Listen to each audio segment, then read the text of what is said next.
الحمد للہ رب العالمین والصلاة والسلام علی خاتم النبیین اما بعد فاعوذ باللہ من الشیطان الرجیم بسم اللہ الرحمن الرحیم. پڑھیے الصلاة والسلام علیک یا رسول اللہ وعلی آلک واصحابک یا حبیب اللہ. الصلاۃ والسلام علیک یا نبی اللہ وعلی آلک واصحابک یا نور اللہ. درود پاک پڑھنے کے بے شمار فضائل و برکات ہیں. بہت ساری احادیث اور واقعات فضائل درود میں ملتے ہیں. آج انشاءاللہ ہم ایک بڑی خوبصورت حدیث پاک درود پاک کی فضیلت کے بارے میں سنیں گے. سرکار دو عالم صلی اللہ تعالیٰ علیہ وسلم کا فرمان عالی شان ہے: من صلی علیہ صلاۃً واحدۃً صلی اللہ علیہ عشرہ. جس نے مجھ پر ایک بار درود پاک پڑھا رب کریم اس پر اپنی 10 رحمتیں نازل فرماتا ہے. فرمایا ومن صلی علیہ عشراً صلی اللہ علیہ مئۃ. جو مجھ پر 10 بار درود پاک پڑھے اللہ کریم اس پر اپنی 100 رحمتیں نازل فرماتا ہے. ومن صلی علیہ مئۃ صلی اللہ علیہ الفا. جو مجھ پر 100 بار درود پاک پڑھے اللہ اس پر 1000 رحمتیں نازل فرماتا ہے. Look at the beautiful multiplication. ایک درود پاک 10 رحمتیں، 10 درود پاک 100 رحمتیں، 100 درود پاک 1000 رحمتیں، ملٹیپلائی بائی 10 رحمتیں ہوتی جا رہی ہیں. ہم سب چاہتے ہیں سیکیور رہیں، سیف رہیں، بزنس پہ جائیں تو وہاں رحمت ہو، گھر والے پیچھے خیر سے رہیں. حالات بھی ایسے ہیں کہ ہم چاہ رہے ہوتے ہیں کہ سب چیزیں سیف اینڈ سیکیور رہیں. تو رحمت الہی جس پر برستی رہے گی کیسے انشاءاللہ وہ سیف رہے گا، کتنی برکتیں ملیں گی. تو the more you want to get the رحمت of اللہ سبحانہ و تعالیٰ the more you recite درود پاک. جتنی رحمتیں چاہیے آپ اتنا درود پاک پڑھتے جائیں، ملٹیپلیکیشن ہوتی جائے گی. مگر اس حدیث کا جو اگلا پارٹ ہے وہ اور خوبصورت ہے. اللہ کے حبیب علیہ الصلوۃ والسلام فرماتے ومن صلی علیہ الفن. جو مجھ پر 1000 بار درود پاک پڑھے زاحمت کتفہ کتفی علی باب الجنہ. آقا فرماتے ہیں جنت کے دروازے پر اس کا کاندھا میرے کاندھے سے چھو رہا ہوگا. یعنی ہم سب کی تمنا تو یہ ہے کہ پیارے آقا علیہ الصلوۃ والسلام کے پیچھے پیچھے جنت پہ چلے جائیں. یہی ہمارے لیے بہت بڑی بات ہے. مگر کاندھے سے کاندھا کس کا ٹچ ہوتا ہے؟ امام صاحب اعلان کرتے ہیں نا، کاندھے سے کاندھا ملا لیں، صفے درست کر لیں. It means very next to me. بالکل جو میرے برابر میں ہوتا ہے نا، میرا کاندھا تو اس سے ٹچ ہوتا ہے. تو آقا کیا فرما رہے ہیں صلی اللہ تعالیٰ علیہ وسلم 1000 بار درود پاک پڑھنے والے کا ڈور آف ہیون، جنت کے دروازے پر میرا کاندھا اس کے کاندھے سے چھو رہا ہوگا. کتنا کمال کا وظیفہ ہے. تو پلیز اپنی زندگی میں درود پاک کو شامل کیجئے. بہت سارے لوگ ملتے ہیں کہتے ہیں کوئی وظیفہ بتا دیں، کوئی سولیوشن بتا دیں، کوئی اچھا سا وظیفہ بتا دیں. سچی بات پتہ کیا ہے؟ ہر درد کی دوا ہے صلی علی محمد. ہر درد کی دوا ہے صلی علی محمد. تعویذ ہر بلا ہے صلی علی محمد. اللہ کرے کہ ہم اس کو انڈرسٹینڈ کرنے والے بن جائیں اور ہماری زبان درود پاک سے تر رہے. آئیے مل کر محبت کے ساتھ بآواز بلند درود پاک پڑھ لیں. صلو علی الحبیب صلی اللہ تعالی علی محمد صلی اللہ علیہ وسلم. آج جو ہمارا موضوع ہے وہ بڑا کمال کا موضوع ہے اور ویری امپورٹنٹ ٹاپک ہے. اور لیکن اس ٹاپک کی طرف جانے سے پہلے میں one of the historical personality of Islam, یعنی اسلام کی تاریخ کی ایک ایسی عظیم شخصیت کا میں نے ذکر کرنا ہے. پھر ہمیں ان سے انشاءاللہ سیکھنا بھی ہے. اور وہ شخصیت ہیں کہ سرکار دو عالم علیہ الصلوۃ والسلام کے بعد کائنات میں سب سے بڑا مرتبہ اگر کسی کا ہے تو وہ ان کا ہے. وہ کون ہے؟ وہ حضرت ابراہیم علیہ نبینا علیہ الصلوۃ والسلام ہے. ٹھیک ہے نا. کبھی کبھی تھوڑی سی کنفیوژن ہو جاتی ہے کہ افضل البشر بعد الانبیاء وہ کون ہے؟ حضرت ابوبکر صدیق رضی اللہ تعالیٰ عنہ. تو یاد رکھیے وہ انبیاء کے بعد افضل ہیں.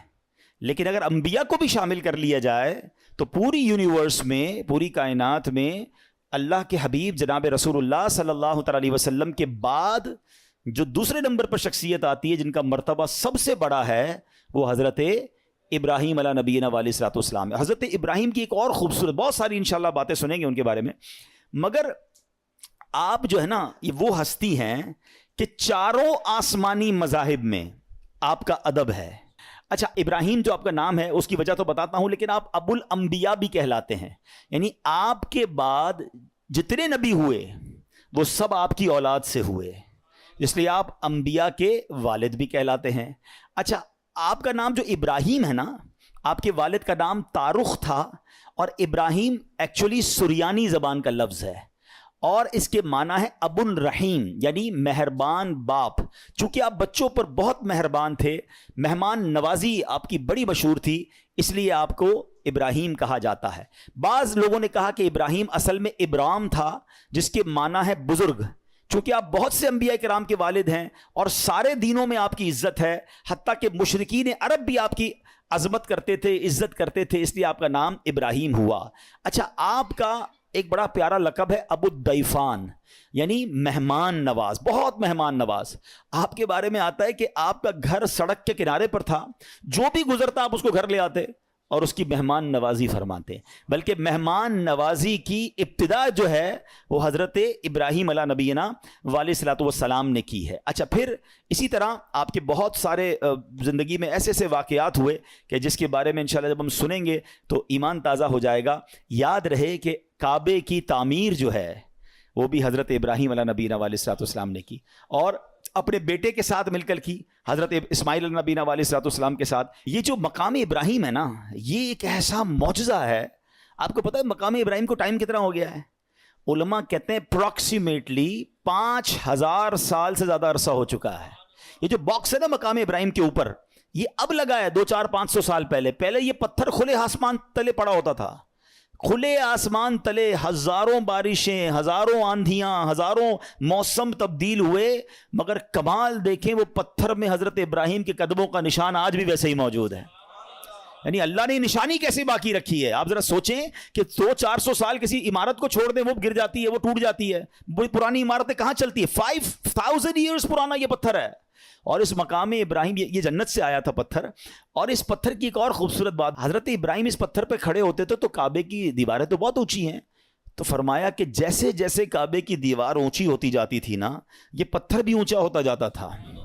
آج کل جو ہماری سائنس نے لفٹیں بنائی ہیں نا, سنو, thousands years ago یہ پتھر کیا کام کرتا تھا؟ جب نیچے پتھر لگانا ہوتا تھا یہ پتھر نیچے آ جاتا تھا, جب اونچا پتھر لگانا پڑتا تھا یہ پتھر اونچا ہو جاتا تھا.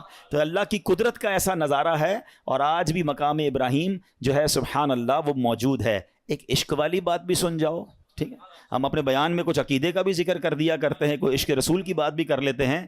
اس مقام پر نماز ادا کرنے کا, اپنی سجدہ گاہ بنانے کا قرآن حکم دیتا ہے, وَاتَّخِذُوا مِن مَّقَامِ إِبْرَاهِيمَ مُصَلَّى, اور ابراہیم کے کھڑے رہنے کی جگہ کو اپنی سجدہ گاہ بناؤ, اپنی مصلی بناؤ, یہاں نماز ادا کرو.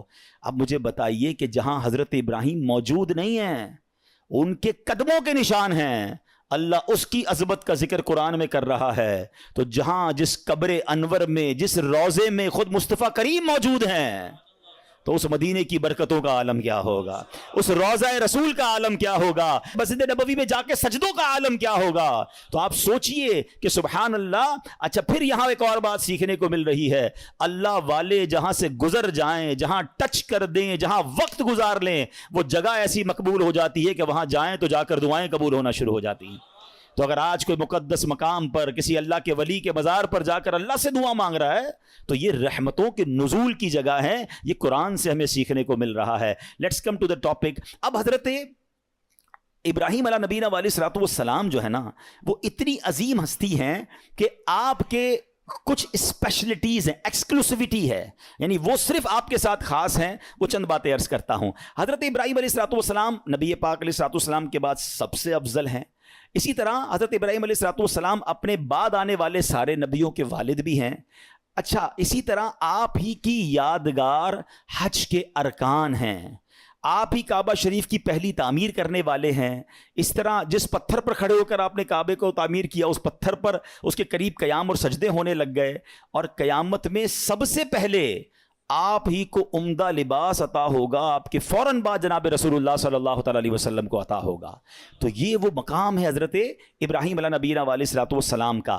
اب آتے ہیں آپ کی زندگی کے بہت خوبصورت واقعات ہیں. میں نے کہا نا کہ آج چونکہ ٹاپک میرا توکل ہے تو میں ایک ہی واقعے کو بات کروں گا, ورنہ حضرت ابراہیم کی سیرت ایسی سیرت ہے, میں نوجوانوں کو, ینگسٹرز کو, سب کو کہوں گا وی مسٹ ریڈ, کیونکہ آپ کی زندگی میں نمرود کی آگ کا واقعہ بھی ہے, آپ کی زندگی میں خانہ کعبہ کی تعمیر کا, اور کس طرح آپ اپنی زوجہ کو, اپنے بچے کو ایک بالکل لک و دک صحرا میں چھوڑ کر آ گئے. کیسا رب پر بھروسہ تھا کہ اللہ کی اطاعت میں دودھ پیتے بچے کو, حضرت اسماعیل کو چھوڑ کر آ گئے, مگر وہاں چھوڑنا پورے مکے شہر کی آبادی کا سبب بن گیا.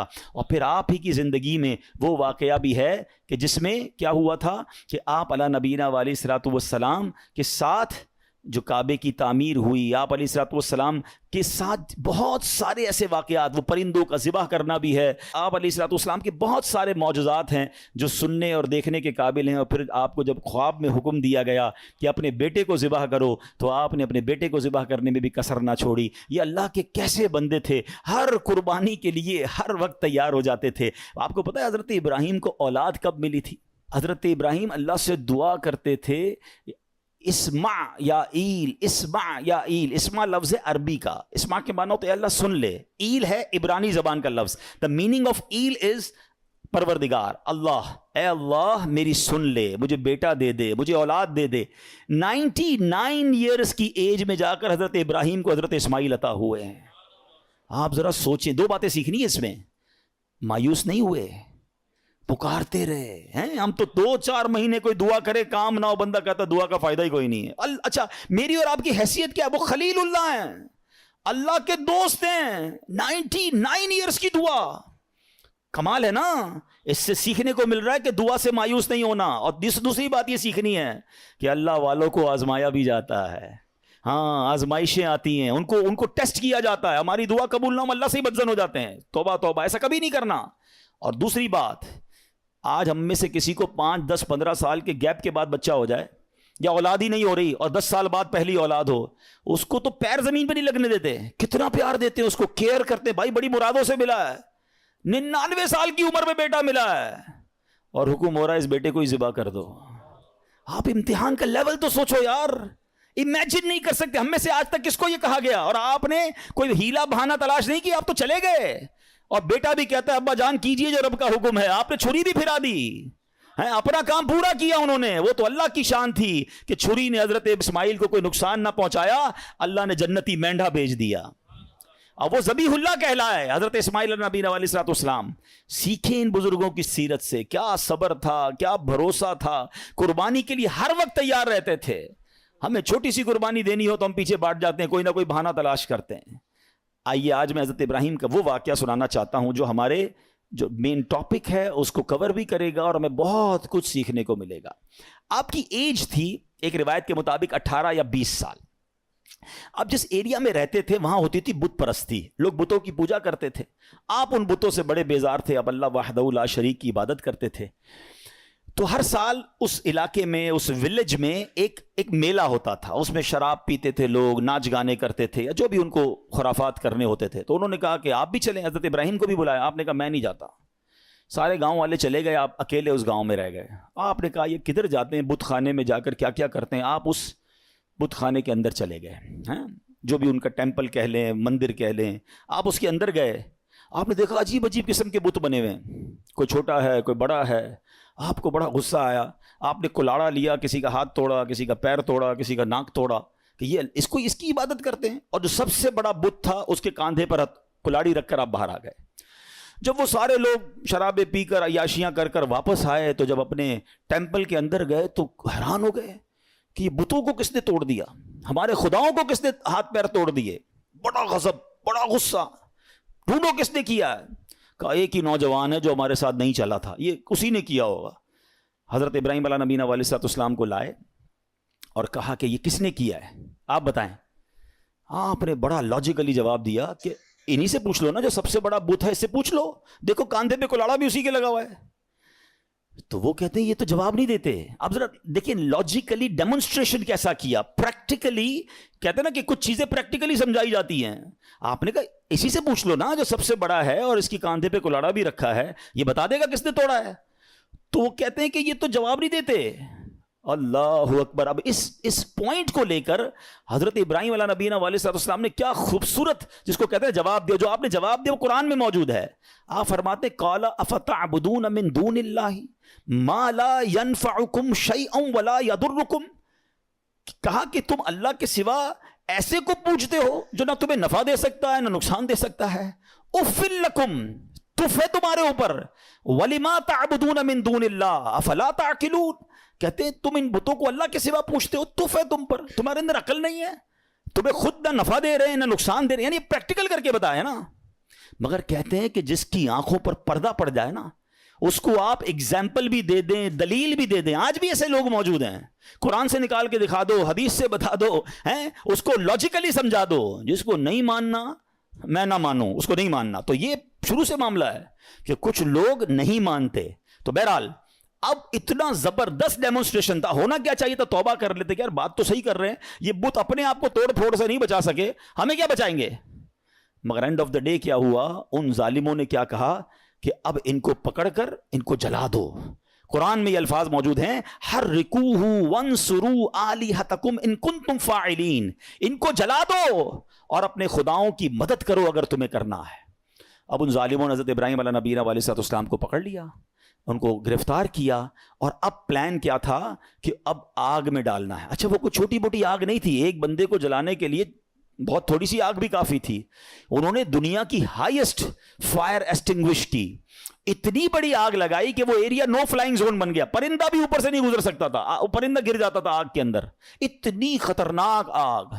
ٹھیک ہے, اچھا جب آگ لگ گئی تو ہوا کیا, آسمان اور زمین کی تمام مخلوقات نے اللہ کی بارگاہ میں عرض کرنا شروع کر دی کہ اے خداون تیرے خلیل آگ میں ڈالے جا رہے ہیں, اے اللہ ان کے سوا دنیا میں تیرا کوئی نام لینے والا نہیں ہے, عبادت تیری یہی کرتے ہیں, اللہ تمہیں اجازت دے کہ ہم ان کی مدد کریں. تو اللہ کریم نے کیا جواب ارشاد فرمایا کہ وہ میرے خلیل ہیں, میں ان کا معبود ہوں, اگر ابراہیم تم سے مدد طلب کریں تو کرو ان کی مدد.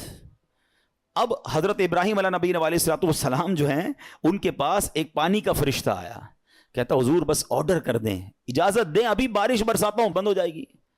آپ فرماتے مجھے تمہاری مدد کی ضرورت نہیں ہے, میرا رب دیکھ رہا ہے, اگر وہ چاہے گا تو میری مدد کر دے گا, باقی مجھے تمہاری مدد کی حاجت نہیں ہے. اچھا اب کیا ہوا, ہوا کا فرشتہ آیا, کہتا ہے بس آرڈر کریں, ابھی ہوا چلے گی, یہ ساری آگ بجھ جائے گی, مجھے تمہاری مدد کی ضرورت نہیں ہے, میرا رب دیکھ رہا ہے, اگر وہ چاہے گا تو مدد کر دے گا. اچھا اب فرشتوں کو تو منع کر دیا, اب یہ فرماتے مجھ کو میرا اللہ کافی ہے, وہی بہترین کارساز ہے, جب چاہے گا میری مدد فرمائے گا, اس کی مرضی ہے, میں اس میں راضی ہوں. اچھا اب جب آگ میں ڈالا جانے لگا نا تو اب حضرت جبریل آئے, کہتے حضور اللہ سے تو عرض کر دیں, آپ ہماری مدد نہیں لے رہے, آپ اپنے رب سے تو کہیں نا کہ وہ آپ کی مدد کرے. آئے ہائے, جواب سنو حضرت ابراہیم کا, لیول آف یقین دیکھو. آپ فرماتے میرے حال کو وہ خوب جانتا ہے, وہ دیکھ رہا ہے نا, اسے معلوم ہے میں کس تکلیف میں ہوں, میں راضی ہوں, اگر اس نے مدد کرنی ہوگی تو وہ مدد کر دے گا. پنجابی شاعر نے ایک بہت خوبصورت شعر کہا ہے, اور یہ ایکچولی اس پورے واقعے کو بڑے خوبصورت انداز میں ڈیفائن کرتا ہے کہ جے سونا میرے دکھ وچ راضی, جے سونا میرے دکھ وچ راضی, میں سکھ نو چلے پاوا ہو. کہتے مجھے کیا کرنا ہے سکھ کا, اگر میرا رب میرے دکھ میں راضی ہے نا تو میں بھی اسی پہ راضی ہوں. یہ وہ لیول ہے جو اللہ والوں کو نصیب ہوتا ہے. آپ ان کے پاس اتھارٹی تھی, ایسا نہیں تھا بے بس تھے, آپ کو باندھ دیا گیا تھا, آپ کو آگ میں ڈالا جانا تھا, ان کے پاس اتھارٹی تھی, فرشتے آ رہے تھے, مگر آپ کہتے ہیں مجھے نہیں مدد کی ضرورت تمہاری, رب دیکھ رہا ہے نا, وہ کر دے گا مدد. اچھا ایج کیا ہے, 18 to 20 years, یہ کوئی بہت بڑی ایج نہیں تھی. اس ینگ ایج میں آپ کا لیول آف توکل اور لیول آف ٹرسٹ آن اللہ سبحانہ و تعالیٰ کیا تھا. اور اب کیا ہوا, اب آپ کو آگ میں پھینک دیا گیا.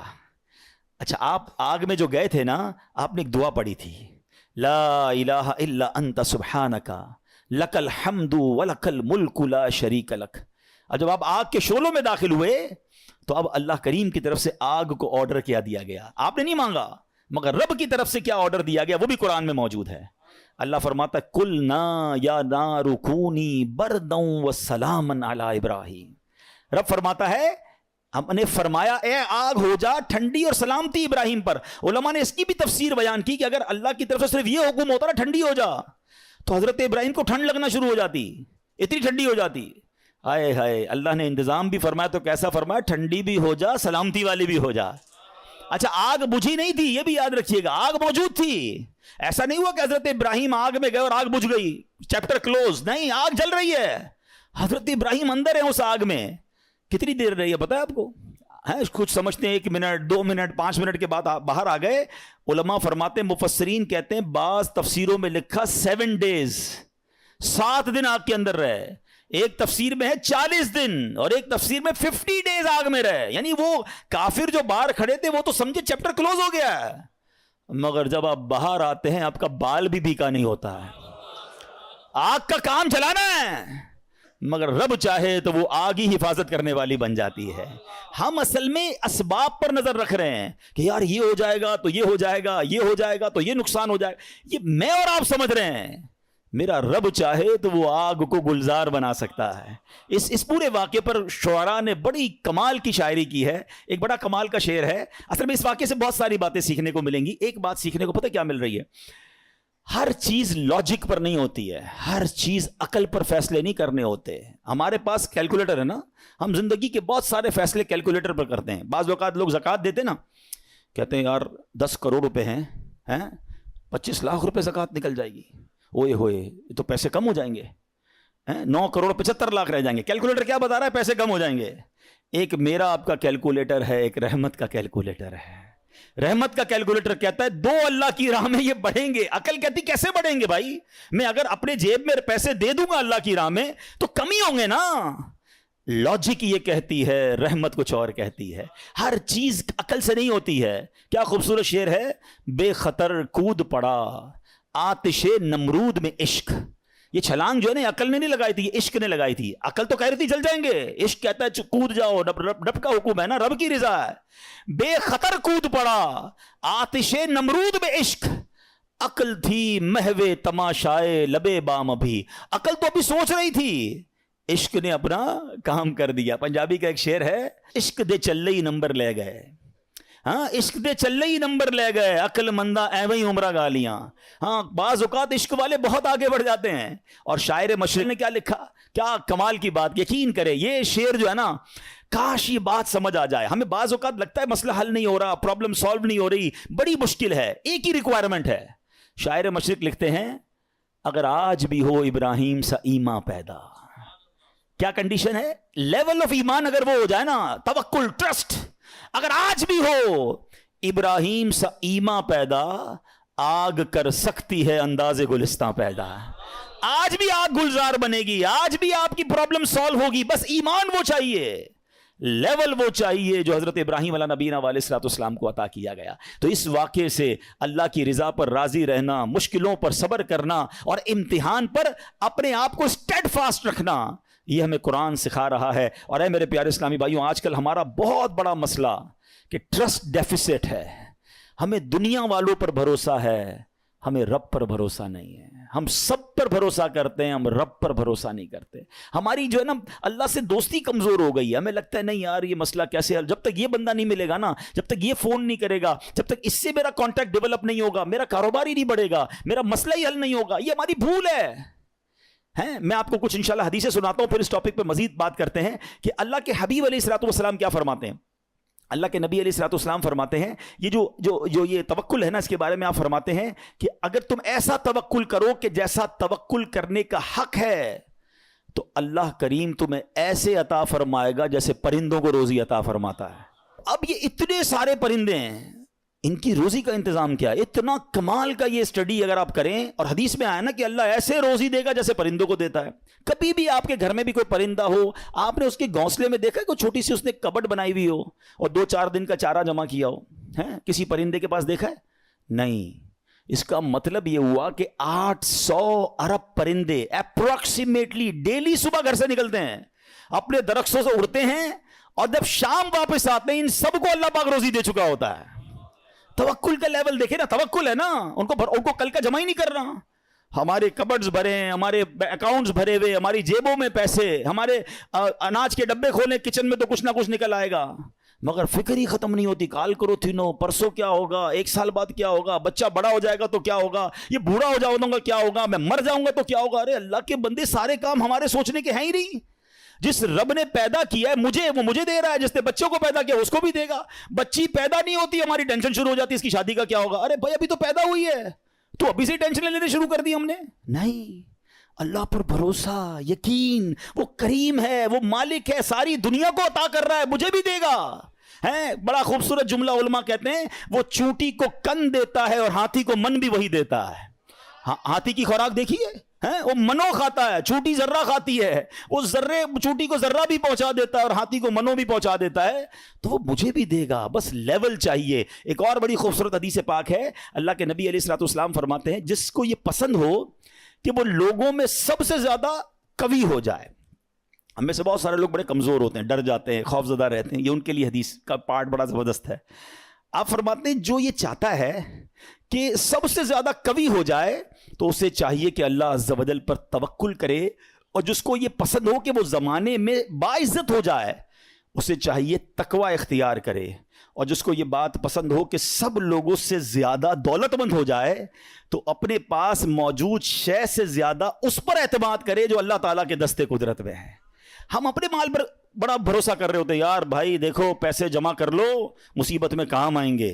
ہاں کوئی بیمار ہو گیا نا تو اچھا ڈاکٹر کر سکو گے, مکے مدینے جانا ہے نا تو حج کے لیے پیسے چاہیے گے. یہ بھول ہے ہماری. مجھے بتائیے, آپ کے پاس کروڑوں روپے ہیں, آپ دنیا کا بیسٹ ڈاکٹر ہائر کر لیں, بیسٹ ہاسپٹل میں چلے جائیں, اللہ نے شفا نہیں دینی تو نہیں دینی. ہاں مجھے کووڈ کا زمانہ یاد آ گیا, پیسے کم تھے لوگوں کے پاس, منتیں کر رہے تھے کہ ہاسپٹل میں کمرہ مل جائے, بیسٹ کمرہ لے لیا, سلنڈر لے لیا, بڑی سورسیں لگتی تھی. مجھے یاد ہے اچھی طرح, مجھے دبئی سے کال آئی تھی, بہت اچھے ہمارے دوست ہیں, اللہ نے ان کو بہت نوازا ہے, بہت نوازا, اور مطلب وہ بندہ ایسا کہ پورا ہاسپٹل خرید سکتا ہے. اس نے مجھے فون کیا کہ عبدالحبیب بھائی میرے چچا جو ہیں کووڈ ہو گیا ان کو. اس وقت بڑا خوف تھا کراچی میں, پورا کراچی لاک ڈاؤن میں تھا. کہہ رہا یار کچھ کر دیں, جتنے پیسے خرچ ہوتے ہیں بتائیں, ان کو کوئی کمرہ, ان کو کوئی ہاسپٹل میں جگہ نہیں مل رہی ہے, سلنڈر نہیں مل رہا, کچھ کریں. یعنی وہ کروڑ 2 کروڑ 5 کروڑ بھی خرچ کر دیتے, کچھ نہیں ہوا, اور 2 سے 3 دن بعد ان کا وصال ہو گیا. کدھر گئے پیسے, کدھر گئی سورس ہیں؟ یاد رکھیے گا. اور آپ نے بھی دیکھا ہے, میں نے بھی دیکھا ہے, بندے کے پاس کچھ نہیں ہے, ڈاکٹر کہتے نہیں بچے گا. میں کل ایک مریض سے مل کے آیا ہوں, کبھی کہیں گے تو آپ کو انشاءاللہ یہاں لا کے ان سے بات کرواؤں گا. مجھے کہتے ہیں میری رپورٹ میں نے ڈاکٹر کو دکھائی کہ 3 مہینے ہیں تمہارے پاس, 3 مہینے. کل رات میری ملاقات ہوئی, کہہ رہے اس بات کو 4 سال ہو گئے ہیں. میں انہوں نے اپنے روحانی علاج کچھ کیا, وظائف پڑھے, مجھے بتایا سارا, انہوں نے پورا سسٹم بتایا. میرا رب چاہے نا, انہوں نے کہا اس کے بعد میں نے کوئی بایوپسی نہیں کرے, لیور کینسر. کہہ رہے تمہیں ٹرانسپلانٹ کرا لو ورنہ 3 مہینے. کہتے نہ میں نے بایوپسی کرائی نہ میں نے کیمو کرائی, مجھے کچھ وظائف ملے, میں نے وہ وظائف کیے. اللہ نے مجھے, آپ کے سامنے بیٹھا میری محفل میں میرا بیان سن رہے تھے, جسے اللہ رکھے اسے کون چکے. تو یہ توکل ہے نا. یہ جو اسباب پر پاگل ہوئے ہیں نا ہم لوگ. اچھا لوگ کہتے ہیں پیسے ہوں گے نا خوش رہیں گے, یہ بھی بے وقوفی ہے. میں اس مسجد میں آیا ہوں, یہاں بہت سارے امیر بیٹھے ہیں, کروڑ پتی بھی نظر آ رہے ہیں, شاید ارب پتی بھی ہوں گے. یہ بھی بھول ہے, یہ ہمارے کچھ اسلامی بھائی کو انفیریٹی کمپلیکس ہوتا ہے, یار پیسے ہوں گے نا تو ذرا خوشی ملے گی. یہ بے وقوفی ہے آپ کی. پیسوں سے خوشی نہیں ملتی. اگر پیسوں سے خوشی ملتی ہوتی نا دنیا میں کوئی امیر غمزدہ نہ ہوتا. میں آپ کو ایک بڑی عجیب بات کہنے جا رہا ہوں, بڑی تجربے کی بات کہنے جا رہا ہوں. دنیا میں جو ہے نا ہر کوئی سخی نہیں ہوتا. زندگی کی گاڑی مسائل کے پہیوں پر ہی چلتی ہے. امیر کے دکھ اور ہیں, غریب کے دکھ اور ہیں. ہاں مشہور آدمی کے دکھ, آپ کو کوئی مشہور لگتا ہے نا, اوئے ہوئے کیا فیم ہے بھائی, جدھر جاتا ہے لوگ جمع ہو, اس سے پوچھو وہ لائف کیسے گزار رہا ہے, اس کی ٹینشن اور ہیں. جس کو کوئی نہیں جانتا اس کی ٹینشن اور ہے. کاروبار کرنا چاہیے جناب, کاروبار میں بڑو مزو ہے. کاروباری کے دکھ اور ہیں, نوکری والے کے دکھ اور ہیں. تو یہ دنیا مسائل کے ساتھ ہی چلے گی. آپ کو اللہ کی رضا پر راضی رہنا ہے. آپ دوسروں کی مسکراہٹ دیکھ کر سمجھتے یہ سب سے زیادہ خوش ہے, کبھی بیٹھو اس سے اس کے دکھ پوچھو, پریشان ہو جاؤ گے. ہمارا تو کام ہی یہی ہے نا. آپ یقین کریں کبھی کبھی کسی کے گھر جاتے ہیں نا, بڑا بنگلہ, وہ بڑا 15 کروڑ کی گاڑیاں کھڑی ہیں, باہر گارڈ کھڑے ہیں. بندہ بولے بھائی کمال عیش کی زندگی ہے, ڈرائنگ روم میں لے جا کے بولتا حاجی صاحب آپ سے ایک کام ہے, اور کان میں آ کے جب اپنا مسئلہ بتاتا ہے نا, بندہ بولے یار اس سے زیادہ تو میں سخی ہوں یار, اتنی بڑی ٹینشن میں بیچارہ. تو یہ نہ سمجھیں, یہ تو قرآن کا اعلان ہے, ہمیں ٹیسٹ دیا جائے گا, ہمیں آزمایا جائے گا. Be ready for that test. کیا کہتا ہے قرآن, وَلَنَبْلُوَنَّكُمْ بِشَيْءٍ مِّنَ الْخَوْفِ وَالْجُوعِ وَنَقْصٍ مِّنَ الْأَمْوَالِ. کمال دیکھیں, رب نے یہ فرمایا تمہیں عنقریب آزمائیں گے. اچھا یہ نہیں کہا کہ آزمائیں گے کسی بھی چیز سے, لسٹ بھی دے دی ہے, کوسچن پیپر ڈکلیئر ہے. وَلَنَبْلُوَنَّكُمْ بِشَيْءٍ مِّنَ الْخَوْفِ، تمہیں خوف آئے گا، کبھی دشمن کا خوف آتا ہے، کبھی بدنامی کا خوف آتا ہے، کبھی لگتا ہے یار یہ چیز خراب ہو جائے گی، وَالْجُوعِ، تمہیں بھوک لگے گی، تمہارے پیسے کم ہو جائیں گے، غربت آ جائے گی، پھر کیا فرمایا، نقص من الاموال، تمہارے مال کم ہو جائیں گے، شپمنٹ خراب ہو جائے گی، کوئی مال لوگے وہ مال بیکار ہو جائے گا، آپ کا آرڈر خراب ہو جائے گا، ہوتا ہے کاروبار میں۔ پھر کیا فرمایا، الانفس والثمرات، تمہاری باڈی میں پرابلم آئے گی، چلتے چلتے بیماری آ جاتی ہے، بندہ کہتا ہے یار کچھ سب چیزیں سیٹ تھی، یہ کیا ہو گیا، یہ کیا نکلا ہے ٹیسٹ کے اندر، یہ تو ہونا تھا۔ پھر کیا فرمایا، والثمرات، تمہارے پھل خراب ہو سکتے ہیں۔ کیا خوبصورت قرآن نے پہلے سے بتا دیا ہے، مگر اس ٹیسٹ میں جو پاس ہوگا، کیا فرمایا، وبشر الصابرین، خوشخبری صبر والوں کے لیے، be ready for that test, اور اس ٹیسٹ سے جب آپ گزر جاؤ گے نا، پھر کیا فرمایا، الذین اذا اصابتهم مصیبہ قالوا انا للہ وانا الیہ راجعون، جب ان پر کوئی مصیبت آتی ہے تو کہتے ہیں ہم اللہ ہی کا مال ہے، اللہ ہی کی طرف لوٹ جانا ہے۔ تو اللہ کرے کہ ہمارا یہ مائنڈ سیٹ بن جائے کہ جب ہمارے اوپر کوئی، ہمیں جیسے پتہ چلے یار لاس ہو رہا ہے، دشمن سامنے آ گیا ہے، کوئی باڈی میں پرابلم آ رہی ہے، کوئی ٹینشن آ رہی ہے، تو الارم بج جائے، میرا ٹیسٹ شروع ہو گیا ہے، میں نے وبشر الصابرین کا مجدہ لینا ہے، ان اللہ مع الصابرین کا انعام لینا ہے، میرا یہ ٹیسٹ ٹائم آ گیا ہے، اب مجھے ثابت قدم رہنا ہے، اب مجھے شکوہ نہیں کرنا ہے، اللہ کی رضا پر راضی رہنا ہے۔ یقین جانو جس دن آپ نے یہ ٹیسٹ پراپر پاس کر لیا، اس کے بعد ایسی خوشخبری ملنی ہے کہ آپ کی عقل حیران ہو جانی ہے۔ بس ہمیں اللہ پر بھروسہ رکھنا ہے، اللہ پر یقین رکھنا ہے، اور وہ رب کیسے عطا فرماتا ہے، سبحان اللہ۔ ایک اور ایمان افروز واقعہ سنیں، پھر میں آپ کو ایک کمال کی آیت سناؤں گا۔ ہوا کیا، ایک بزرگ تھے حضرت حاتم اسم، بہت بڑا نام ہے، ٹھیک ہے، ان کا توکل بہت کمال کا تھا۔ ایک رات اپنے رفقا سے، اپنے دوستوں سے بات کر رہے تھے تو حج کا ذکر نکل آیا، تو ان کے دل میں بھی حرمین طیبین جانے کی تڑپ بڑھ گئی، تو گھر تشریف لائے اور اہل خانہ سے کہتے ہیں اگر مجھے اجازت دو تو میں حرمین طیبین چلا جاؤں۔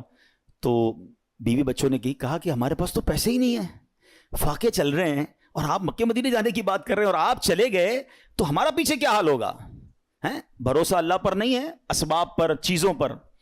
تو وہ ایک چھوٹی بچی تھی، وہ کیا کہتی ہے، اگر تم لوگ اجازت دے دو تمہارا کیا جائے گا، یہ جہاں جانا چاہتے جانے دو، یہ رزق دینے والے تھوڑی ہیں، کہتے یہ رازق تھوڑی ہیں، رزق ملنے کا وسیلہ ہیں۔ جب گھر کے دیگر افراد نے بچی کا توکل دیکھا تو کہتے بچی ٹھیک تو کہہ رہی ہے، اللہ کے گھر ہی جا رہے ہیں، آپ چلے جائیں۔ حضرت کو اجازت دے دی گھر والوں نے، آپ حج پر روانہ ہو گئے۔ آپ صبح ہوئی تو آپ کی جیسے ہی حج کی خبر پھیلی تو آپ کے پڑوسی آ گئے، کہ یہ آپ نے کیا کیا، اس بچی کو برا بھلا کہنے لگے کہ آپ کو اجازت نہیں دینی چاہیے تھی، آپ کے ابو چلے گئے، آپ کے کھانے پینے کے مسائل ہیں۔ اچھا پہلے ایسا تو نہیں تھا کہ 15-20 دن 40 دن کا حج تھا، کئی مہینوں کا ٹریول ہوتا تھا، جاتے تھے آتے تھے، آلموسٹ 4 to 6 month، ہو سکتا ہے سال کا سفر ہو۔ تو اب بچی کو یہ کہنے لگے کہ تمہیں اجازت نہیں دینی چاہیے تھی۔ آئے ہائے، جب اس بچی نے یہ سنا نا تو آسمان کی طرف سر اٹھایا اور کہنے لگی کہ اے میرے مالک، اب مجھے ان لوگوں کے سامنے رسوا نہ کرنا، تیرے بھروسے میں نے کہا تھا، اب تو نے رسوا نہیں کرنا۔ اچھا ہوا یہ کہ اس شہر کا جو حاکم تھا، جو سمجھ لیں بادشاہ تھا یا گورنر کہہ لیں، وہ شہر کے گشت پر نکلا اور ٹریول کرتے کرتے اسے پیاس لگی، تو اسی حضرت حاتم اسم کے گھر کے دروازے پر آ کر دروازہ بجایا جاتا ہے، کہا گورنر صاحب آئے ہیں، ذرا پانی پلا دیں، پیاس لگی ہے۔ ان کی زوجہ کہتی یا اللہ، ہم وہ لوگ ہیں جن کے اپنے کھانے پینے کے پرابلمز ہیں، اور ہمارے دروازے پر شہر کا حاکم آ کر پانی مانگ رہا ہے، اے اللہ تیری قدرت۔ پانی پلایا تو کسی پڑوسی نے آ کر کہا کہ یہ بڑے غریب لوگ ہیں، اور ان کے والد صاحب حج پہ چلے گئے ہیں، حضرت حاتم اسم ہیں، اور ان کے گھر میں تو فاقے چل رہے ہیں۔ تو بادشاہ نے کہا کہ انہوں نے ہم پر مہربانی کی، ہمیں پانی پلایا، ان کو ایسے خالی ہاتھ تو نہیں چھوڑنا چاہیے۔ اس نے اپنے جو پیٹی باندھتے تھے اس زمانے میں، اپنی پیٹی اتاری اور ان کے گھر میں ڈال دی، اور اپنے سارے سپاہیوں سے کہا سب اپنی اپنی پیٹی ڈال دو۔ سب نے پیٹی کھولی اور ڈال دی، بعد میں وہ پیٹی کے بدلے پیسے آئے اور وہ مالدار ہو گئے، اتنے پیسے ہو گئے، سبحان اللہ۔ اب کیا ہوا، جب یہ سب کچھ آ گیا تو اب وہ بچی زاروں کے تار رونے لگی۔ لوگ کہنے لگے اب تو مسئلہ حل ہو گیا، اللہ نے تمہارا بھروسہ تھا، اللہ نے اتنی مہربانی کی، اتنے پیسے گھر میں آ گئے۔ تو وہ بچی کے جملے سنیے گا، وہ کہتی ہے کہ میں تو اس لیے رو رہی ہوں کہ ہم نے کل رات بھوک کے عالم میں گزاری، جب مخلوق نے ہمارے حال پر نظر عنایت کی تو فقر و غربت سے ہمیں غنی کر دیا، فقر و فاقہ ختم، we are now rich۔ وہ کہتی جب اللہ کریم ہمارے حال پر نظر فرمائے گا تو لمحہ بھر کے لیے بھی ہمیں کسی کا محتاج نہ رہنے دے گا. پھر بچی نے بارگاہ خداوندی میں دعا مانگی, اے اللہ ہمارے والد پر نظر رحمت فرما اور ان کے لیے آسانی فرما دے, وہ تیری راہ میں روانہ ہوئے ہیں. کیا کمال کی بچی ہے. اور جب اس بچی نے یہ دعا کی تو پھر ہوا کیا, سبحان اللہ, کہ دوسری طرف سیدنا حاتم اسم جب حج کے قافلے کے لیے روانہ ہوئے تو راستے میں امیر قافلہ شدید بیمار ہو گیا. لوگوں نے اس کے لیے ڈاکٹر کو تلاش کیا تو ڈاکٹر نہیں ملا. امیر قافلہ نے پوچھا کوئی ہمارے ساتھ نیک بندہ ہے, اللہ کا کوئی نیک بندہ. لوگوں نے کہا ہاں ہمارے ساتھ تو حضرت حاتم اسم ہے. امیر کے پاس آپ گئے, امیر کے لیے دعا کی, اسی وقت اللہ پاک نے وہ تکلیف امیر کی دور کر دی. تو امیر نے حکم دیا کہ ان کے لیے کھانے پینے اور سواری کا انتظام کر دیا جائے. آپ رحمۃ اللہ تعالیٰ علیہ اپنے بچوں کے لیے پریشان تھے جن کو پیچھے چھوڑ کر آئے ہیں. اسی حالت میں آپ کی آنکھ لگ گئی. خواب میں کسی نے کہا حاتم جو ہمارے ساتھ اپنا معاملہ درست کر لیتا ہے ہم بھی اس کے ساتھ اپنا معاملہ درست کر لیتے ہیں. آپ کو اہل و عیال کے ساتھ جو پیچھے مدد ہوئی نا وہ بھی خواب میں بتا دیا گیا.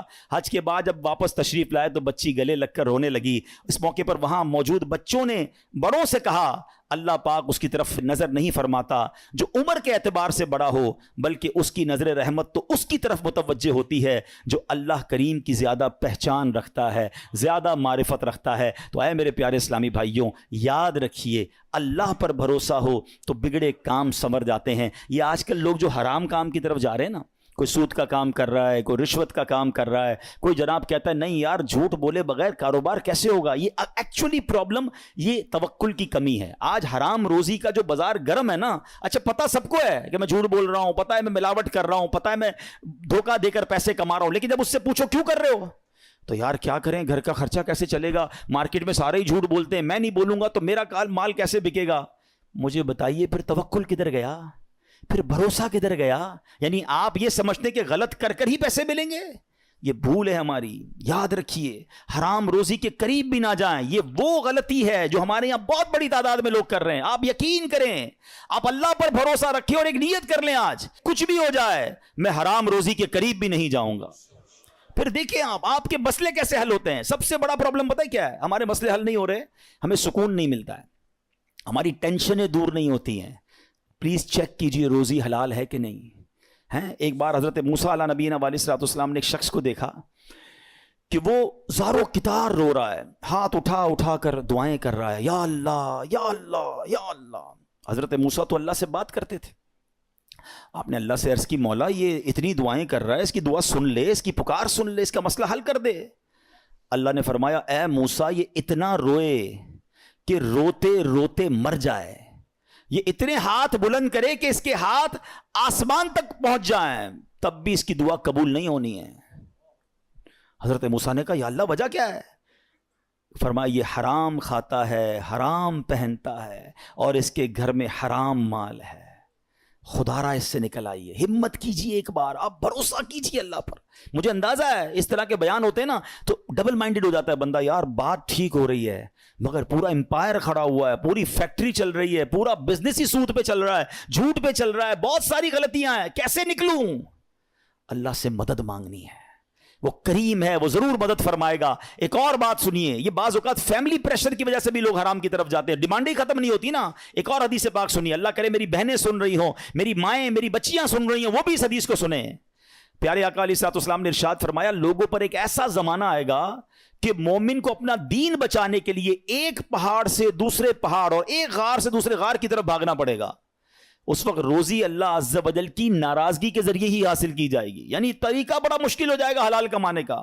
پھر جب ایسا زمانہ آئے گا تو آدمی اپنے بیوی بچوں کے ہاتھوں ہلاک ہوگا. اچھا بیوی بچے نہیں ہوں گے تو والدین کے ہاتھوں ہلاک ہوگا, اگر والدین نہ ہوئے تو رشتہ داروں اور پڑوسیوں کے ہاتھوں ہلاک ہوگا. صحابہ کرام نے عرض کی حضور وہ کیسے, یعنی بندہ اپنے بیوی بچوں, پڑوسیوں, ماں باپ کے ہاتھوں کیسے ہلاک ہوگا؟ اب سنیے, اللہ کے حبیب علیہ الصلوۃ والسلام فرماتے وہ اسے اس کی تنگ دستی پر عار دلائیں گے, اس کی غربت پر اسے شرم دلائیں گے, اور تو اپنے آپ کو ہلاکت میں ڈالنے والے کاموں میں مصروف کر دے گا اور انہی کے ہاتھوں ہلاک ہوگا. یہی کہتے ہیں نا گھر والے تم نے کمایا ہی کیا, ابھی تک موٹر سائیکل پر ہو ہیں, ابھی تک جناب تم نے گھر کا فرنیچر چینج نہیں کیا, شادی ہو رہی ہے تم نے سونے کا زیور نہیں بنایا. گھر والوں کا پریشر, دوستوں کا پریشر, پڑوسیوں کے تانے. ایک وقت آئے گا کہ بندہ حرام کاموں کی طرف جائے گا اور پھر اللہ کو ناراض کرے گا اور انہی کے ہاتھوں ہلاک ہو جائے گا. یہاں میں آپ سب کو ایک بات عرض کرنا چاہتا ہوں, پلیز ایک بات یاد کر لو, پیسہ زیادہ ہونا کمال نہیں ہے, اچھا مال ہونا کمال ہے. ہمیں ہوتا پتہ کیا ہے کہ آپ بعض اوقات کسی امیر کو دیکھتے ہیں, آپ کو لگتا ہے یار اتنی گاڑیاں, اتنے بنگلے, جناب مزے میں تو یہ ہے, برکت اس میں ہے. نہیں, ایک جملہ آج یاد کر لیں, سب یاد کر لیں, برکت کوانٹٹی میں نہیں ہے, برکت کوالٹی میں ہے.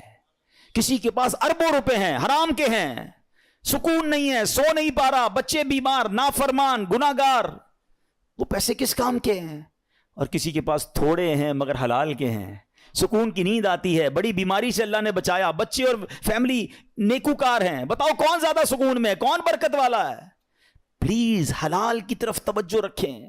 ہمارا سب کا ایک ہی مسئلہ ہے کہ اگر ہماری دعائیں قبول ہونا شروع ہو جائیں ہمارے سارے مسئلے حل ہو جائیں گے. تو دعائیں کیسے قبول ہوں گی؟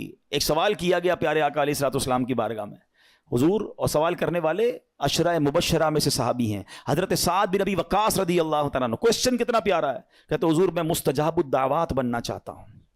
مستجاب الدعوات کس کو کہتے ہیں؟ جو دعا مانگے وہ دعا قبول ہو جائے. کون کون بننا چاہتا ہے ہم میں سے؟ آئے ہائے, بس آپ اس کی خوبصورتی سمجھیں. اگر میں اور آپ مستجاب الدعوات بن گئے, سارے پرابلم سالو نا, whatever problem and calamity come towards me, میں دعا کروں گا ختم ہو جائے گی. ایسا ہی ہے نا. اب نبی پاک علیہ الصلوۃ والسلام نے اس بیوٹیفل کوسچن کا آنسر کوئی بہت بڑا نہیں دیا. اللہ کے نبی علیہ الصلوۃ والسلام نے ون لائنر آنسر دیا. آقا نے فرمایا, اے سعد, اپنی غذا پاکیزہ کر لو تو مستجاب الدعوات بن جاؤ گے. ہائے ہائے, واٹ اے بیوٹیفل وے. بس ہمارا نوالا پاکیزہ ہو, ہمارا رزق پاکیزہ ہو. چھوڑ دو ملٹیپلیکیشن کو, یار وہ آگے بڑھ گیا, میرا تو پھر 2000 گز کا بنگلہ کیسے بنے گا, تو V8 کدھر سے لوں گا, تو جناب اتنا ٹریول کیسے ہوگا. یہ سب چھوڑ دیں آپ ہمت رکھیں. اور میں آپ کو ایک اور جملہ آج بتا دیتا ہوں, جس شخص نے حرام کو چھوڑا ہے نا, وہ نیچے نہیں گیا ہے. دوبارہ شروع میں نے کیا کہا تھا, ایک میرا اور آپ کا کیلکولیٹر ہے, ایک رحمت کا کیلکولیٹر ہے.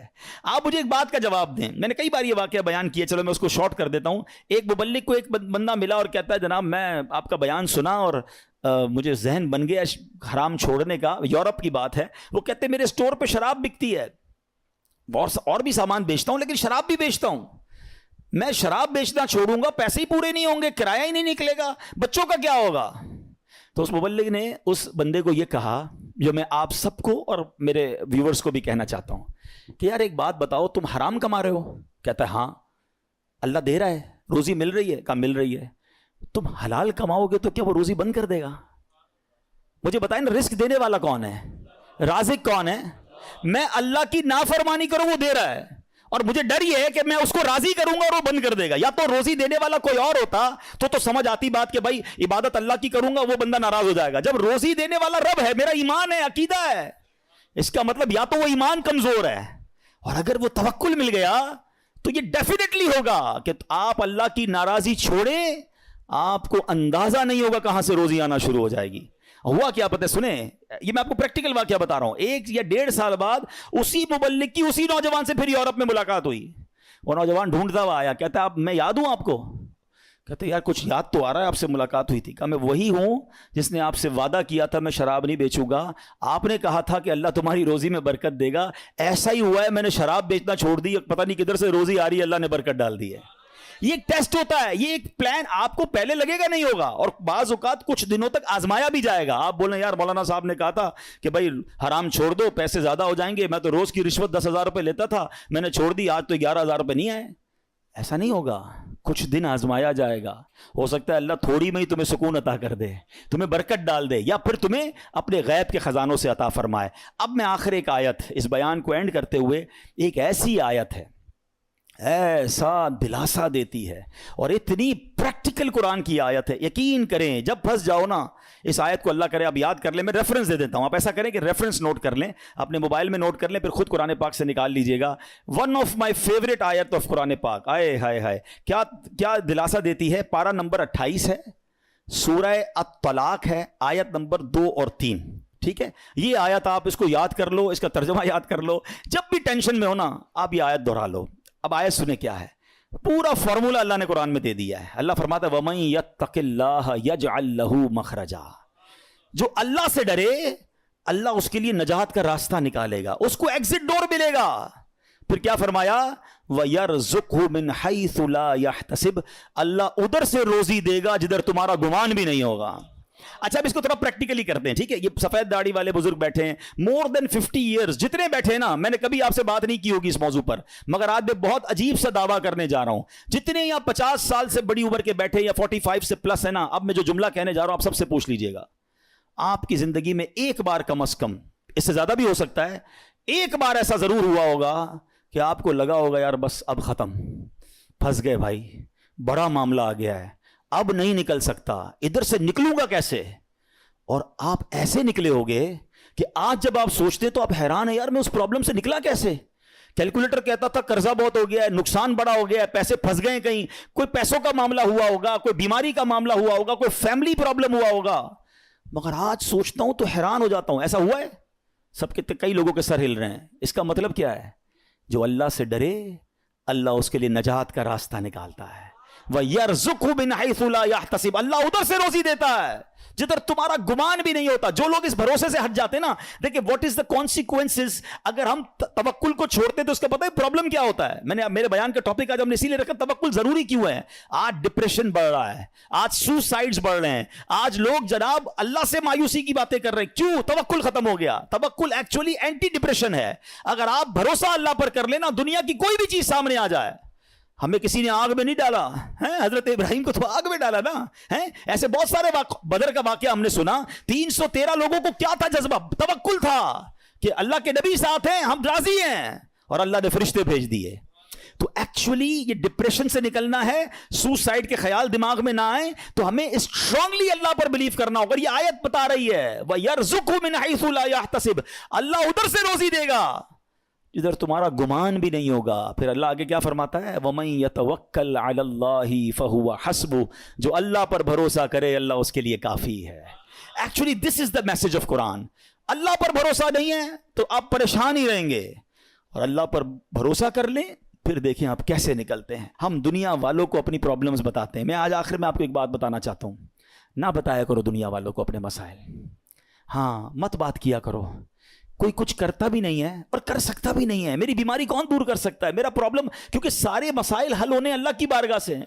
دنیا والوں سے ہم بات کرتے ہیں نا, لوگ انجوائے کرتے ہیں, لوگ ہماری بات پر مزے لے رہے ہوتے ہیں. ہمارے سامنے نہیں کہتے, ہمارے بعد لوگوں کو بتاتے ہیں, آیا تھا میرے پاس, اس کا فلاں مسئلہ ہے, اس کا فلاں پرابلم ہے, ہاں بڑی بڑی باتیں کرتا ہے یہ والے پرابلم میں. یعنی ہماری پرابلم سے دنیا والے انجوائے کر رہے ہوتے ہیں. کیوں بتاتے ہو دنیا والوں کو بھائی؟ کسی کا احسان کیوں اٹھائیں, کسی کو حالات کیوں بتائیں, تمہیں سے مانگیں گے تم ہی دو گے, تمہارے در سے ہی لو لگی ہے. وہ شاعر کہتے ہیں نا, دنیا والے تو درد دیتے ہیں, دنیا والے تو درد دیتے ہیں, درد دل کی دوا مدینہ ہے, درد دل کی دوا. اور کیوں ہو مایوس اے مریضوں تم, کیوں ہو مایوس اے مریضوں تم, آؤ دارو شفا مدینہ ہے. تو ہمیں اللہ اور اس کے رسول کی طرف نظر رکھنی ہے, ہم نے دنیا والوں کو نہیں بتانا ہے. تو ہمیں اللہ پر جب بھروسہ ہوگا نا, میں آپ کو مشورہ دیتا ہوں, آپ اللہ سے باتیں کیا کرو. مجھے ایک بات بتائیں, کبھی رات میں ایسا ہوا ہوگا آپ کے ساتھ کہ آپ بڑے دکھی ہوں گے, ٹینشن میں نیند نہیں آئی ہوگی, بچپن میں خاص طور پہ یا جوانی میں, اور آنکھوں میں آنسو ہوں گے, اور آپ اپنی والدہ کے پاس گئے ہوں گے نیند سے بیدار ہو کر, یا نیند نہیں آ رہی, اور ماں کو کہا ہوگا ماں میں بہت پریشان ہوں, پھنس گیا ہوں ماں, بیمار ہوں یا قرضے میں ہوں, واٹ ایور آپ کا پرابلم تھا. سچ بتاؤ ماں نے کیا کیا تھا؟ کروٹ بدل کر سو گئی تھی کہ بیٹا تو جان تیرا کام جانے, یا ماں بھی بے قرار ہو گئی تھی, ماں بھی اٹھ کر بیٹھ گئی, ماں نے سینے لگایا, اللہ سے دعائیں کرنا شروع کر دی. مجھے ایک بات بتاؤ, میں بستر سے اٹھ کر آنکھوں میں آنسو لیے جب ماں کے پاس گیا, اس ماں نے سینے لگایا. کبھی بستر سے اٹھ کر آنکھوں میں آنسو لے کر اللہ کے پاس جاؤ تو صحیح. میرا رب تو وہ ہے جس نے میری ماں کے دل میں ممتا بھی اسی نے ڈالی ہے, وہ کئی ماؤں سے زیادہ چاہنے والا ہے. ہمارا پرابلم یہ بات ہی نہیں کرتے اللہ سے, ہم سب سے بات کرتے ہیں. آپ اس کو ٹرائی کر کے دیکھ لیں اور اللہ سے اپنی مادری زبان میں جس طرح بات کرنی ہے بات کریں نا. دنیا میں کسی بڑے آدمی، گورنر، وزیر اعظم، صدر سے بات کرنی اول تو ٹائم نہیں ملتا، نمبر نہیں ملتا، مل جائے تو سیکرٹری بولتا ہے صاحب بہت بیزی ہیں، 15 دن بعد موقع ملے گا. اچھا پھر ملاقات 5 منٹ کی ہوگی. کتنی کنڈیشن ہے یار. میں تو کہہ رہا ہوں خدا سے بات کرنی ہے، احکم الحاکمین سے بات کرنی ہے. کیسے ہوگی؟ پوچھو مولا علی سے. کہتے ہیں جب میرا جی چاہتا ہے میرا رب مجھ سے بات کرے میں قرآن پڑھنے لگ جاتا ہوں، اور جب جی چاہتا ہے میں اللہ سے بات کروں میں دعا کرنے لگ جاتا ہوں. کیا ٹو وے کانورزیشن ہے یار. نو بڈی بٹوین می اینڈ اللہ سبحانہ و تعالیٰ، نو سیکرٹری، نو ٹائم لمٹ. جتنی بات کرنی ہے کرو نا. ہاتھ اٹھاؤ اکیلے میں، کبھی کبھی تہجد میں بیٹھا کرو. یہ مسجد میں بھی آ کر نا کونا پکڑ لیا کرے، کبھی کبھی فوراً چلے جاتے ہیں لوگ، اور اللہ سے باتیں کریں. اے اللہ پریشان ہوں، اے اللہ بیمار ہوں، پھنس گیا ہوں مولا، کاروبار ٹھپ ہو گیا ہے، روزی کے مسائل ہیں، بیماری کے، جو آپ کے دل میں اللہ سے بات کرو. آپ یقین کرو وہ دینے والا ہے. وہ خود فرماتا ہے ادعونی استجب لکم، مانگو میں تمہیں عطا کروں گا.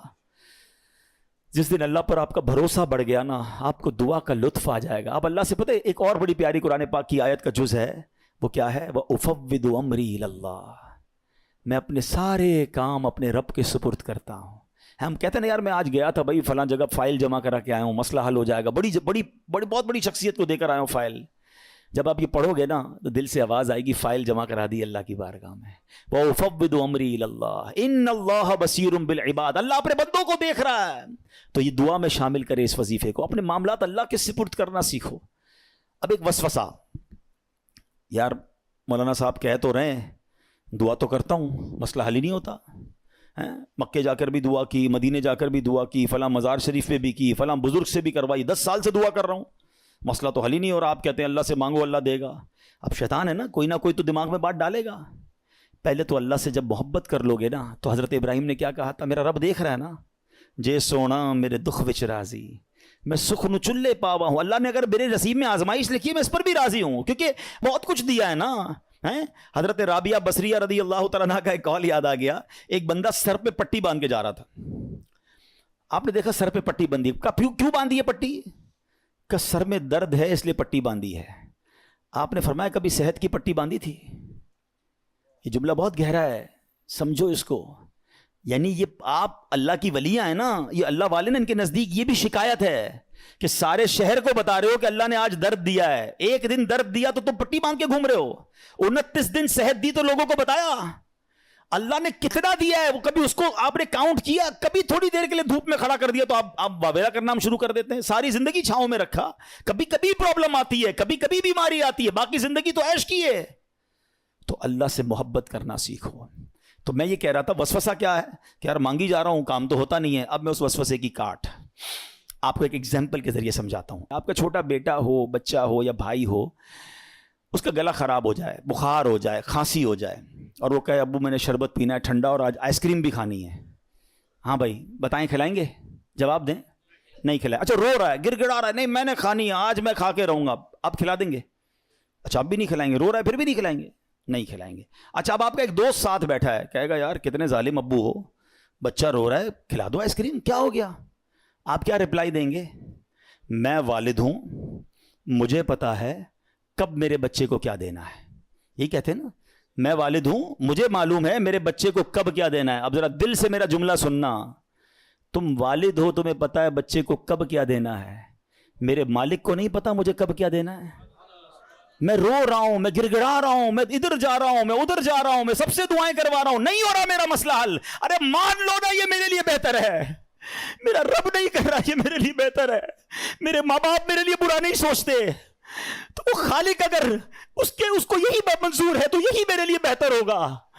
کاش یہ جس دن یہ توکل کا لیول مل گیا آپ کو کبھی کسی پرابلم میں ٹینشن نہیں ہوگی. کام ہو گیا تب بھی راضی رہو گے، نہیں ہوا جب بھی راضی رہو گے کہ میرے رب نے نہیں کیا نا، یہی میرے لیے. میں نہیں سمجھ پا رہا، مجھے نہیں. بچوں کو کہاں سمجھ آتی ہے، وہ کہتے ہیں ابو اچھے نہیں ہیں، امی اچھی نہیں ہے، مجھے نہیں دے رہی چیز. ابو امی کو پتا ہے کیوں روک رہے ہیں. ارے میری آپ کی عقل اتنی، ہمیں یہ سمجھ ہے کہ بچے کو کب کیا دینا ہے کیا نہیں دینا. جس نے کائنات بنائی اسے نہیں پتا مجھے کب کیا دینا ہے کیا نہیں دینا. کچھ لوگوں کو مال علماء کہتے اس لیے نہیں دیا جاتا کہ وہ امیر ہو جائیں گے تو نافرمان ہو جائیں گے، ایمان سے ہاتھ دھو بیٹھیں گے. کچھ لوگوں کو غریب اس لیے نہیں بنایا جاتا کہ وہ غریب ہوں گے تو فقر و فاقہ کی وجہ سے اسلام سے چلے جائیں گے. اللہ کی دین ہے، اللہ کی مرضی ہے. وَتُعِزُّ مَن تَشَاءُ وَتُذِلُّ مَن تَشَاءُ. میں اور آپ ہوتے کون ہیں اعتراض کرنے والے کہ اس کو امیر کیوں بنایا، اس کو غریب کیوں بنایا، اس کو لمبا کیوں بنایا، اس کو چھوٹا کیوں بنایا؟ ارے رب کی مرضی، وہ خالق اور مالک ہے. ہم بندے ہیں، ہمارا کام ماننا ہے، ہمیں اس سے محبت کرنا ہے، ہمیں اس پر بھروسہ کرنا ہے. خدا کی قسم اگر آج میں اور آپ توکل کو پالیں زندگی گزارنا آسان ہو جائے گا. تو آج کے بیان میں یہ پیغام لے کر جاؤ کہ میں نے سب سے زیادہ اگر کسی سے محبت کرنی ہے تو اپنے مالک سے کرنی ہے، کیونکہ اس نے سب سے زیادہ عطائیں مجھے دی ہیں. ارے میں جب پیدا نہیں ہوا تھا، جب سے مجھے نواز رہا ہے، میں ماں کے پیٹ میں تھا، اس نے میرے ہاتھ پیر سلامت رکھے، مجھے لنگڑا پیدا نہیں کیا، مجھے بغیر ہاتھ کے پیدا نہیں کیا. کہ بچے نابینا پیدا نہیں ہوتے؟ کیا دل کے سوراخ والے بچے پیدا نہیں ہوتے؟ میرے رب نے مجھے پورا پیدا فرمایا. اور سنو کس دور میں پیدا کیا؟ میں 5,000 سال پہلے بھی پیدا ہو سکتا تھا، میں کسی اور نبی کا بھی امتی بن سکتا تھا. میرے رب نے بن مانگے مجھے میرے نبی کا امتی بنا دیا. یہ اس امت میں بنایا جس امت میں داخل ہونے کے لیے انبیاء تمنا کیا کرتے. یا رسول اللہ، آپ ذرا سوچیں کہ کس قدر ہم پر مہربانی ہے. یہ ہم نے مانگی تھی؟ میں نے اور آپ نے کیا پیدا ہونے سے پہلے دعا کی تھی یا اللہ صحیح سلامت بنانا، اندھا مت بنانا، بہرا مت بنانا، گونگا مت بنانا، اے اللہ مجھے جو ہے وہ نبی پاک کا امتی بنانا؟ Nobody ask. ہمیں تو پتہ ہی نہیں تھا. ہم کسی غیر مسلم ماں باپ کے گھر میں بھی پیدا ہو سکتے تھے. نہیں ہوتے بچے پیدا کرسچنز کے گھر میں، جیوز کے گھر میں، ہندوؤں کے گھر میں. کتنی مہربانی کی میرے مولا نے مجھے مسلمان ماں باپ دے دیے. میرے کانوں نے سب سے پہلی آواز اذان کی سنی. اللہ کی مہربانی نہیں ہے؟ کوئی بھجن سنتا ہے، کوئی پتہ نہیں کدھر کیا کیا گھنٹے سنتا ہے. میرے اللہ نے مجھے اس گھر میں پیدا کیا، میرے ماں باپ نے سب سے پہلے میرے کان میں اذان سنائی. اس مہربانی کا شکریہ ادا نہیں کرو گے؟ کیا اس پر اطمینان نہیں؟ کتنی مہربانیاں گنواؤں. ذرا تھوڑی دیر کے لیے سارے میرے بھائی آنکھیں بند کریں، آنکھیں بند کریں جلدی سے. اب کھول دیں. کیا نظر آ رہا تھا؟ کچھ بھی نہیں. اندھیرا نظر آ رہا تھا نا. یہ تھوڑی دیر سیکنڈ جو اندھیرا آپ کے سامنے تھا نا، نابینا کی زندگی میں ساری زندگی اندھیرا ہوتا ہے. میں اور آپ ساری زندگی سجدہ کریں نا تو کم ہے کہ اللہ نے آنکھیں دی ہیں. کبھی سوچو وہ نابینا زندگی کیسے گزارتا ہے، نہ بچوں کو دیکھ سکتا ہے، نہ فیملی کو دیکھ سکتا ہے. عید کے دنوں میں بچے آتے ہوں گے، ابو دیکھو کیسے کپڑے پہنے ہیں. وہ بیچارہ اپنے بچوں کو بھی نہیں دیکھ سکتا. ہم نے کب شکر ادا کیا یار؟ اللہ تو نے آنکھیں دی، سلامت دی، اندھا نہیں بنایا. یہ تو ایک نعمت کی بات کر رہا ہوں، کتنی نعمتیں گنواؤں. ناشکری، شکوے، کمپلین، آلویز کمپلین. محبت کرو اپنے رب سے. ارے بہت دیا ہے، بہت. اور سچی بات یہ، جتنا گناہگار ہوں نا، جتنا بڑا نافرمان ہوں، نافرمانوں کو کون دیتا ہے؟ آپ جاب سے فائر کر دیتے ہو، آپ کی بات نہ مانے امپلائی فارغ، بچہ بے نافرمان گھر سے نکال دیتے ہو. میں تو کتنا بڑا نافرمان ہوں، مگر روز دیے جا رہا ہے، روز دیے جا رہا ہے، کوئی نعمت واپس نہیں لے رہا. اور ہم اللہ سے شکوہ کرتے ہیں، اللہ پر ہی بھروسہ نہیں کرتے. آج سیکھ کے جانا ہے، آج بدل کے جانا ہے، آج اپنے رب سے محبت کا درس لے کے جانا ہے. مجھے کسی سے اتنا پیار نہیں کرنا ہے جتنا مجھے اپنے رب سے پیار کرنا ہے. وہ بڑا کریم ہے. یقین کرو جب رب سے بندہ محبت کر لیتا ہے نا، جب اللہ پر بھروسہ کر لیتا ہے، وَمَن يَتَوَكَّلْ عَلَى اللَّهِ فَهُوَ حَسْبُهُ. قرآن میں اس کا اعلان ہے، اللہ اس کے لیے کافی ہے. جو اللہ پر بھروسہ کر لے اللہ اس کے لیے کافی ہے. اللہ ہمیں اپنا بھروسہ عطا کر دے. ہم اسی سے مانگتے ہیں اللہ ہمیں اپنی محبت عطا کر دے، ہمیں اپنا یقین عطا کر دے، تیرے فیصلوں پر اطمینان عطا کر دے. اللہ ہم کمزور ہیں، ہل جاتے ہیں، ہمارا بھروسہ ہل جاتا ہے، ہمارا توکل شیک ہو جاتا ہے. اللہ وہ غلطیاں بھی معاف کر دے. ہو سکتا ہے ہماری زبان سے ایسا کچھ ادا ہو گیا ہوگا، ہم نے تیرے فیصلوں پر بھی اعتراض کر دیا ہوگا. کریم ہے مالک، ہمارے وہ جملے معاف کر دے اور اب ہمیں اپنا بھروسہ عطا کر دے، ہمیں اپنا یقین عطا کر دے، تیرے فیصلوں پر اطمینان عطا کر دے اور ہمیں فقط رزق حلال عطا فرما. اے میرے پیارے اسلامی بھائیوں، یہ سیکھ کر جانا ہے اور قرآن کا یہ پیغام ہے. اللہ کرے کہ ہم عمل کرنے والے بن جائیں. الحمدللہ دعوت اسلامی کے پیارے ماحول میں یہ باتیں سکھائی جاتی ہیں، اللہ رسول کی محبت سکھائی جاتی ہے. دعوت اسلامی کے ماحول سے وابستہ رہیں، اجتماعات میں شرکت کریں، مدنی چینل دیکھیں. اللہ پاک ہمیں عمل کرنے کی توفیق عطا فرمائے. آج کے اس اجتماع کو اپنی بارگاہ میں قبول فرمائے. صلو علی الحبیب صلی اللہ تعالی علی محمد.